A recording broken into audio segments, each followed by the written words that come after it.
দুর্ভোগ আর দুর্ঘটনার আখড়ায় পরিণত হয়েছে মৌলভীবাজারের কমলগঞ্জ আদমপুর সড়ক। উঠে গেছে সড়কের পিচ কার্পেটিং, সড়ক জুড়ে তৈরি হয়েছে ছোট বড় খানাখন্দ।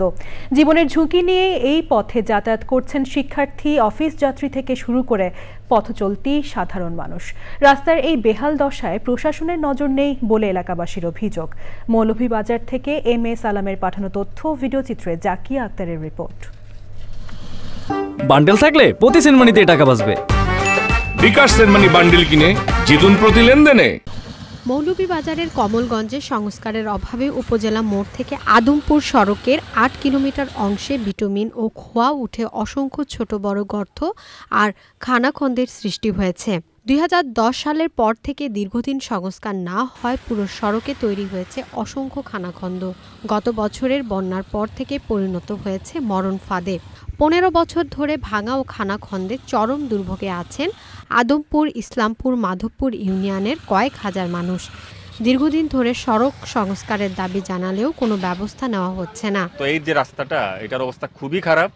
অনেক দিন ধরে রাস্তাটা এইভাবে ভাঙা চোরা অবস্থা। এখানে আসলে কোনো সুস্থ মানুষও যদি রাস্তা দিয়ে চলে, সে একেবারে অসুস্থ হয়ে পড়বে। রাস্তাটা খুব বেশি ক্ষতি হয়েছে, রাস্তার চলাফেরার উপযোগী না। যেমন দিন তেমন রাত্রে এই রাস্তাটা চলতে বিপজ্জনক একটা রাস্তা হইয়া দাঁড়াইছে আমরার লাগে। রোগীরা ঠিকমতো হাসপাতালে যেতে পারছে না, সময় মতো যেতে পারছে না, অফিস আদালতে যেতে আমাদের ব্যাহত হচ্ছে, ব্যবসা বাণিজ্যের ক্ষতি হচ্ছে, নানান ধরনের অসুবিধার আমরা সম্মুখীন হচ্ছি। স্থানীয় সরকার প্রকৌশলী অধিদপ্তরের নির্বাহী প্রকৌশলী জানান, সড়কটি মেরামতের জন্য ৮ কোটি টাকা বরাদ্দ চাওয়া হয়েছে।